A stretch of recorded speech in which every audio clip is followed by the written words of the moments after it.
setup of the software is very simple, and I'm going to walk you through the steps here now within the software. Your accounts file, you can just create a text file, open it up, and add your either phone number or email first, comma, and then password. If you're using a proxy, you would add a comma, IP, colon, and the port here. And if your proxy requires username and password, you would put it with colon user colon pass after the IP and port. Any one of these formats will work, and one account per line, just as you see it's here.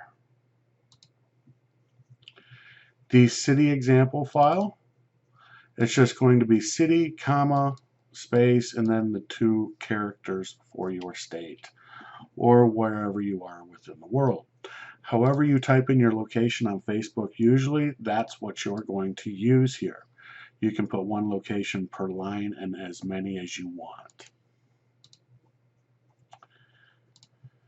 Group link list. This is going to be the groups that allow for making sales posts. You're going to grab the group links and put them into a text file, 1 per line, as many as you'd like. Select those files here.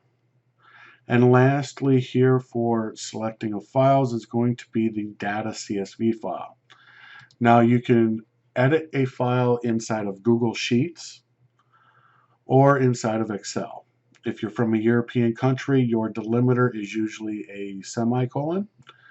You will need to change this so that it is comma delimited.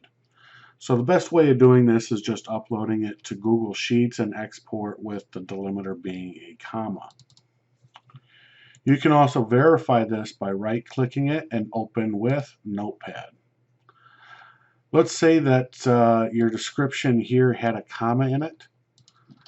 Well, a comma normally would make it a new column, but when you edit it inside a CSV editor like Excel or Google Sheets, when it's exported, that description will be wrapped in double quotes as seen here inside a Notepad. That keeps all of that content inside that one cell. Whereas this here does not have a comma inside that description, so it's not double quoted around it. Your CSV file, let me just go ahead and expand this a little bit here, and this is just random information that I chose to use here. First thing I want to note is you're going to want to use a unique folder for each row for your posts, for your listings. And inside each unique folder, you're going to want to have unique images. And this is so that you do not get slapped by Facebook with a suspension or temporarily disabled or ghosting your posts for having duplicates. Having unique images inside a separate folder for each one of the postings is going to allow you to look unique for each listing that's made. You can set up your images inside these folders alphanumerically, so 1 through 10 and then A through Z, and it will use them in order for you. You set here the number of images to use from that folder. Here you set what you're selling, your description, set your price for your denomination. Your category is case sensitive, exactly how it shows inside of Facebook, and same thing for condition. These are the different condition types that Facebook shows. Go ahead and save your file afterwards. I'll just click save, save, and yes. My CSV file has been saved, and I would select it here and choose the CSV file. On brand new accounts, I suggest making a small number of posts to start with, say 5 to 10. Delay between posts, I would say no less than 30 seconds, and I would set it to maybe 60 seconds or 120 seconds. So this here is all within seconds for your wait times here.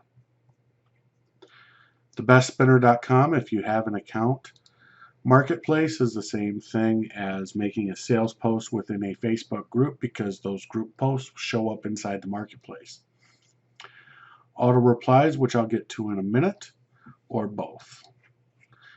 If you choose both, or auto replies, or just marketplace, or don't fill in any of your details, that's fine. You can still use spin text inside of your descriptions or your auto reply. Let me open up the auto replies CSV file first, and this uses a smart reply system. So your keyword or phrase here must show up within the message that's received from someone else to your account. So if somebody asks you, hey, is this still available? Well, available shows up in that message, so they're going to be sent this. And an example of spin text is this here. It will randomly choose phrases separated by a line pipe inside of curly brackets. So this would read, yes, it's available for you to, or yes, it's on hand for you to. And again, there's more spin text used here and here. Any which way you read it, it should be very legible and readable to the end user. So make sure that you read this in all possible ways when doing so. Now, if you've chosen to use the best spinner within the software, you could put this as just straight text without spin text, and it will automatically spin it for you and use the pre-spun information from thebestspinner.com. If, for instance, you made your listing and in the description you said, hey, send me a message using code 50 and I'll send you a special discount link. Well, if it picks up code 50 is in their message sent to you, then it would send this message here. And it goes in order starting at the top. And once it hits a keyword, it sends and fires off that message to be sent to them. And you would list the link or special code or whatever you want to reply to with that. So that's how the smart messaging system works. Let me close this out. When using auto replies, you just check this button here and you say auto reply to inbox, check that, select your smart CSV file. And if you want to only reply, which means don't make any new posts within groups, check this box right here. And that will only check your inbox on a loop looking for new messages. Thank you. I hope these videos has helped you. If you happen to have any questions, and as always, if you have any questions, please submit a ticket to us and I will reply to you as soon as possible.